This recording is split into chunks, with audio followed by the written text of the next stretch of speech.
చందమామ కథలు. వల్లకాడులో పిల్ల పిశాచం. నా అనేవాళ్ళు లేని రామేశం పుట్టుగూనివాడు. వాడికి తాతల నాటి పూరిల్లు ఒకటి ఉంది. కారపూస జంతికలు చేగోడీలు చేసి 4 వీధులు తిరిగి అమ్ముకుని పొట్టపోసుకునేవాడు. ఇది ఇలా ఉండగా ఏవో కారణాల వల్ల రామేశం ఇంటి పక్కిల్లు అమ్మకానికి వచ్చింది. నగరంలో వ్యాపారం చేసి దివాళా తీసిన రంగనాథం ఆ ఇల్లు కొన్నాడు. ఆయనకు ఆ ఊళ్ళో 4 ఎకరాల పొలం ఉన్నది. 20 ఏళ్ల నాడు దానిని కౌలుకిచ్చి వ్యాపారం చేయాలని పట్నం వెళ్ళిపోయాడు. ఇప్పుడు సొంత వ్యవసాయం చేద్దామని మళ్ళీ తిరిగి వచ్చాడు. ఆయన వచ్చిన మర్నాడే పెరట్లో గాడి పొయ్యి పెట్టి జంతికలు చేస్తున్న రామేశం గురించి అడిగి తెలుసుకున్నాడు. ఆయనకు 2 కూతుళ్ళు. రంజని మొదటి భార్య కూతురు. ఆమెకు 2 ఏళ్ల వయసుండగా భార్య పోవడంతో కనకం అనే ఆవిడను పెళ్లి చేసుకున్నాడు. ఆమె కూతురి పేరు మంజరి. ఒకనాడు రంగనాథం రామేశంతో, బాబు, పెళ్లికెదిగిన 2 కూతుళ్ళు నా గుండెల మీద గాడిపోయిలా ఉన్నారు అంటూ తన కుటుంబం గురించి చెప్పుకున్నాడు. రజనిది సహజ సౌందర్యం, కోకిల కంఠం. ఆమెకు దేవుడిచ్చిన వరం. పెరట్లో రకరకాల మొక్కలు పెంచిన ఆమె ఆ మొక్కల మధ్య తిరుగుతూ తీయగా పాడుతూ ఉండేది. ఏమాత్రం అందచందాలు లేకపోయినా మంజరికి అలంకరణల పట్ల ఆసక్తి ఎక్కువ. పని అంటే రోత. ఆమె రోజులో ఎక్కువ భాగం అద్దం ముందు కూర్చుని తనకు కావలసిన లేని అందాలను మెరుగులు దిద్దుకుంటూ ఉండేది. పెరట్లో గాడిపోయి దగ్గర పనిచేసే రామేశానికి రంజని తీయని పాటలు వింటుంటే అలసట తెలిసేది కాదు, విసుగు పుట్టేది కాదు. వాడు మునుపటి కన్నా ఎక్కువగా జంతికలు చేగోడీలు చేసి 4 డబ్బులు వెనకేసుకున్నాడు. కాస్త డబ్బు పోగుపడగానే వాడికి పెళ్లి మీదకి ధ్యాస మళ్ళింది. రంజనిని భార్యగా చేసుకుంటే తనను మించిన అదృష్టవంతుడు ఉండడు. అయితే తన అంగవైకల్యం వల్ల రంజనితో పెళ్లి ప్రస్తావన తెచ్చే ధైర్యం లేకపోయింది వాడికి.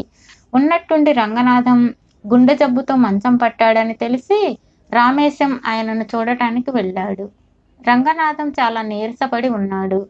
ఆయన రామేశంతో కనీసం పెద్ద పిల్ల పెళ్ళైనా కళ్ళ చూస్తానన్న ఆశ లేదు.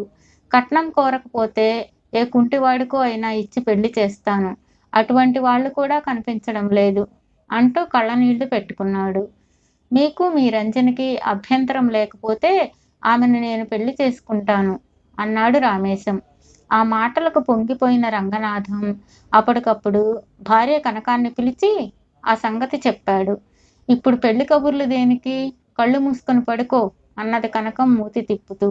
అప్పుడు కళ్ళు మూసుకున్న రంగనాథం మళ్ళీ కళ్ళు తెరవలేదు. రంగనాథం పోయిన 3 మాసాల తర్వాత రంజనితో తన పెళ్లి విషయం కనకం దగ్గర ప్రస్తావించాడు రామేశం. రంజనికి పెళ్లి చేస్తే డబ్బు దండగా, పైగా ఇంటి చాకరీ ఎవరు చేస్తారు? ఇలా అనుకుని కనకం ఒక పథకం ఆలోచించి రామేశంతో, చూడు బాబు, మా రంజని చీకటిలో లేచి బంగారు గన్నేరు పూలతో అమ్మవారికి పూజ చేసుకుంటుంది. అర్ధరాత్రి వేళ వికసించే ఆ పూల చెట్లు అడవి మధ్య పాడుబడిన శివాలయం ఆవరణలో ఉన్నాయి. వాళ్ళ నాన్న బతికి ఉన్నన్నాళ్ళు అక్కడికి వెళ్ళి పూలు తెచ్చి పెట్టేవాడు. అసలే గూనివాడివి, రాత్రివేళ అంత దూరం వెళ్ళి రాగలవా అన్నది. రంజని మీద అమితమైన ప్రేమ ఉన్న రామేశం వెంటనే అదెంత పని అనేశాడు. అయితే రాత్రివేళ ఆ గన్నేరు పూలు తీసుకురా అన్నది కనకం. అడవిలో ఏ పూలో రామేశాన్ని పీక్కు తింటుందని, ఆ విధంగా వాడి బాధ విరగడవుతుందని కనకం ఆశపడింది. ఆ రోజు రాత్రి రామేశం అడవిలోకి బయలుదేరాడు.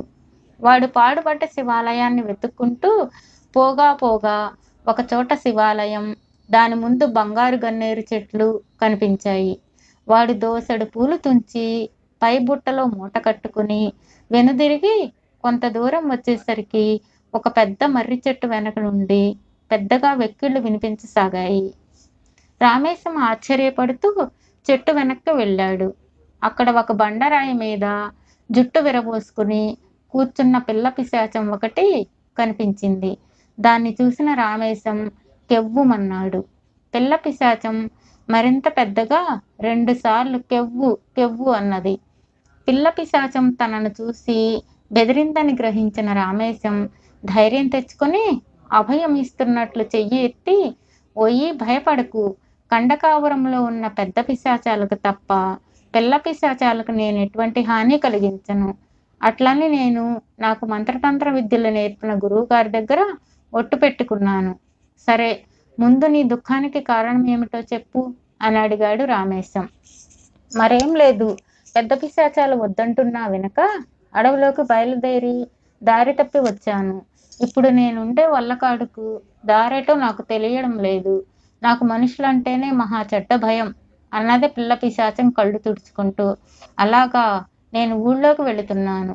నాతో రా, ఆ వల్లకాడు దగ్గర దిగబెడతాను" అన్నాడు రామేశం. పిల్ల పిశాచం లేవబోయి రాతి మీద చతికిలబడి, "2 జాములుగా అడవంతా కాళ్ళరిగేలా తిరిగాను. నేను నడవలేను" అన్నది. ఆ మాటలకు రామేశం పెద్దగా నవ్వి, "సరే, ఇక నుంచి అడవిలో కాళ్ళకు చెప్పులు లేకుండా తిరగకు" అంటూ పిల్ల పిశాచం చేతికి గన్నేరు పూల మూటను ఇచ్చి దాన్ని భుజాన వేసుకొని గ్రామం కేసి బయలుదేరాడు. కొంత దూరం వెళ్ళేసరికి ఒక చెట్టు కింద 2 దొంగలు బంగారు కాసులు కుప్పలుగా పోసి పంచుకుంటున్నారు. వాళ్ళు గూనివాడి భుజం మీద జుట్టు విరబోసుకుని ఉన్న పిల్ల పిశాచాన్ని చూసి హడలిపోయి పిచ్చిగా అరుస్తూ అక్కడి నుండి పారిపోయారు. రామేశం వాళ్ళు వదిలిపోయిన కాసుల్ని అక్కడ ఉన్న తోలు సంచిలో వేసి భుజానికి తగిలించుకొని చాలా ఉత్సాహంతో నడక సాగించాడు. వాళ్ళు వల్లకాడు చేరగానే అక్కడ గుంపులు గుంపులుగా పిల్ల పిశాచం ఏమైందా అని ఆందోళన పడుతున్న పెద్ద పిశాచాలు రామేశం భుజం మీద ఉన్న పిల్ల పిశాచాన్ని చూసి కేరింతలు కొడుతూ వాళ్ళ ముందుకు వచ్చాయి. రామేశం పిల్ల పిశాచాన్ని కిందికి దించాడు. ఆశ్చర్యం! పుట్టుకతో వచ్చిన వాడి గూని మటుమాయమైపోయింది. నిటారుగా నిలబడ్డాడు. పిశాచాలు చప్పట్లు చరుస్తూ, "మా ముద్దుల పిల్ల పిశాచాన్ని భద్రంగా ఇక్కడికి తెచ్చినందుకు ఇదే మా బహుమతి" అన్నాయి. రామేశం వాటికి కృతజ్ఞతలు చెప్పుకొని ఇల్లు చేరాడు. పిల్ల పిశాచి కారణంగా తనకు గూనిపోయిందని చెబితే కనకం భయపడుతుందని, అడవిలో శిథిలమైపోతున్న శివాలయం మహత్తు ఎవరికీ తెలిసినట్టు లేదు. నేనలా ఆలయ ప్రాంగణంలో అడుగు పెట్టగానే నా గూని పోయింది, బంగారు కాసుల సంచి కూడా దొరికింది అన్నాడు. తర్వాత వాడు అక్కడే ఉన్న రంజన కేసి చూస్తూ, "ఈమెతో పెళ్లి తలపెట్టగానే ఇంతగా కలిసి వచ్చిన నాకు పెళ్ళే జరిగితే మరెంత కలిసి వస్తుందో" అన్నాడు. ఆ మాటలకు రంజని సిగ్గుపడి తలుపు చాటుకు తప్పుకున్నది. సవతి కూతురుకు పట్టిన అదృష్టానికి కనకం ఈర్ష్యతో కుమిలిపోయింది. ఆ సాయంత్రం పెరట్లో పచార్లు చేస్తున్న రామేశంతో ఆమె, "చూడు బాబు, రంజనికి నిన్ను చేసుకోవటం ఇష్టం లేదట.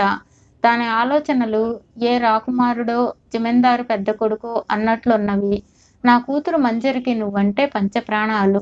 దాన్ని చేసుకో, కలకాలం సుఖపడిపోగలవు" అన్నది. "అలాగా, అయితే నన్ను కాస్త ఆలోచించుకోనివ్వండి" అన్నాడు రామేశం. వాడికి కనకం అబద్ధాలు చెబుతున్నదని అనుమానం కలిగింది. ఆ రాత్రి ఎవరో తలుపు తట్టడంతో రామేశం వెళ్ళి తలుపు తీశాడు. పిల్ల పిశాచం చొరవగా లోపలికి వస్తూ, "నేను ఇదే మొదటిసారిగా గ్రామంలోకి రావడం. నిన్ను చూశాక మనుషులంటే భయం పోయింది నాకు" అన్నది. గన్నేరు పూలు మూట కట్టిన రామేశం పైపంచె దాని దగ్గరే ఉండిపోయింది. ఆ పంచె ఇచ్చి వెళదామని వచ్చింది పిల్ల పిశాచం. రామేశం దానికి ఒక పళ్ళెంలో కారపూస, చెగోడీలు వేసి ఇచ్చి, "వీటిని రుచి చూడు" అన్నాడు. "వీటిని ఏమంటారు" అని అడిగింది పిల్ల పిశాచం. తన పెళ్లి ఆలోచనలతో బుర్ర వేడెక్కిన రామేశం దాని ప్రశ్న సరిగా వినకుండానే రంజని, మంజరి అంటారు అనేశాడు. ఇంతలో పక్కింట్లో అలికిడికి నిద్రలేచిన కనకం తలుపు తీసుకొని బయటకు వచ్చి, "ఇంత రాత్రివేళ ఎవరా వచ్చింది" అంటూ కేక పెట్టింది. రామేశం కంగారు పడుతూ బయటకు వచ్చి, "మా వేలు విడిచిన మేనమామ కూతురు అత్తయ్య. ఆవిడకు రాత్రుల్లో తప్ప పగటిపూట ప్రయాణాలంటే ఇష్టం ఉండదు. రంజని, మంజరిలో ఎవరిని చేసుకుంటే మేలు కలుగుతుందని ఆమెను అడుగుతున్నాను" అని, ఇంకా అక్కడ ఉంటే కనకం ఏం ప్రశ్నలు వేస్తుందో అని గబగబా ఇంట్లోకి వెళ్ళిపోయాడు. ఆ జవాబు నమ్మని కనకం కిటికీలోంచి లోపలికి చూసింది. ఆ సమయంలో పిల్ల పిశాచం పళ్ళెంలో ఉన్న కారపూస, చెగోడలకేసి చూస్తూ, "సన్నగా ఉన్న రంజని వద్దు, లావుగా ఉన్న మంజరినే తింటాను అంటున్నది. ఆ మాట విన్న కనకం నిలువెల్లా వణికిపోతూ ఇంట్లోకి పరిగెత్తింది. తెల్లవారగానే ఆమె రామేశంతో, బాబూ, నీ మనసు రంజని మీదే ఉన్నట్లుంది. నీ ఇష్ట ప్రకారమే ఆమెతో నీ పెళ్లి జరిపిస్తాను అన్నది. ఆ తర్వాత వారం తిరగకుండానే రంజనితో రామేశం పెళ్లి జరిగిపోయింది.